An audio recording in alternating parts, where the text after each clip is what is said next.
நம்முடைய சபை விசுவாசி ஒரு சகோதரி, அவங்க இப்போ வெளியே இருக்கிறாங்க. சில பழைய சர்ச் இருக்கும்போது அவங்க வந்து தேவனை அறியாத குடும்பத்திலேருந்து வந்தாங்க.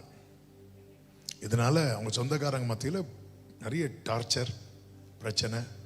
அப்போது அவங்க சித்தியோ யாரோ ஒருத்தங்க அவங்க வீட்டில் போய் சொல்கிறாங்க, இப்படி அவருடைய ஜாதகத்தை கொடுங்க, இங்கே ஒரு மந்திரவாதி இருக்கிறார், அவர் தான் அந்த ஊர்லேயே பெரிய மந்திரவாதி, அவர்கிட்ட போய் நான் கொடுக்குறேன், செவ்வாய்க்கிழமை நைட் அவர் மந்திரம் பண்ணுவார், அவளை எப்படி வரைத்த வரையில் கொண்டு வந்து நிறுத்துறோமா இல்லையா பாரு சொல்லிட்டு அவன் வீட்டிலேருந்து வாங்கிட்டு போகிறாங்க.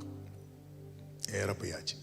நேராக ஃபோன் பண்ணி சொல்கிறாங்க, ஜெபம் பண்ணுங்க, நம்ம ஜெபம் பண்ணலான்னு சொல்லிட்டு நாங்கள் ஜெபம் பண்ணோம், அவங்களும் ஜெபம் பண்ணாங்க. அவங்க நல்லா ஜெபம் பண்ணுறவங்க, ஆண்டவருக்குள்ளே ரொம்ப ஸ்ட்ராங்காக இருக்கிறவங்க.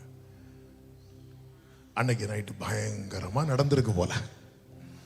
அடுத்த நாள் காலையில் அந்த அது என்னது ஜாதகத்தை தூக்கிட்டு கொண்டு வந்து இந்த சகோதரி அவங்க அம்மாட்ட, இதை வச்சுக்கோங்க,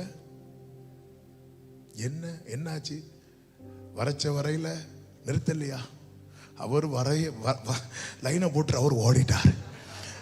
ஏன் ஓடிட்டார்? அவர் பண்ணும்போது அந்த இவர் அனுப்பி விட்டார்ல, அதுகளுக்கு அந்த அம்மா கிட்ட போகவே முடியலையா. ஏன்னா அந்த சிஸ்டருக்குள்ள ஏதோ ஒரு ஒளி எரிஞ்சிட்டே இருக்கு. அந்த ஒளியை பார்த்து எல்லாமே பயந்து பயந்து ஓடிட்டே இருக்கு. அந்த மந்திரவாதி சொன்னாரா, இங்க பாரு, வேற யாருக்கு மந்திரம் பண்ண சொல்லு, நான் பண்ணிடுவேன்.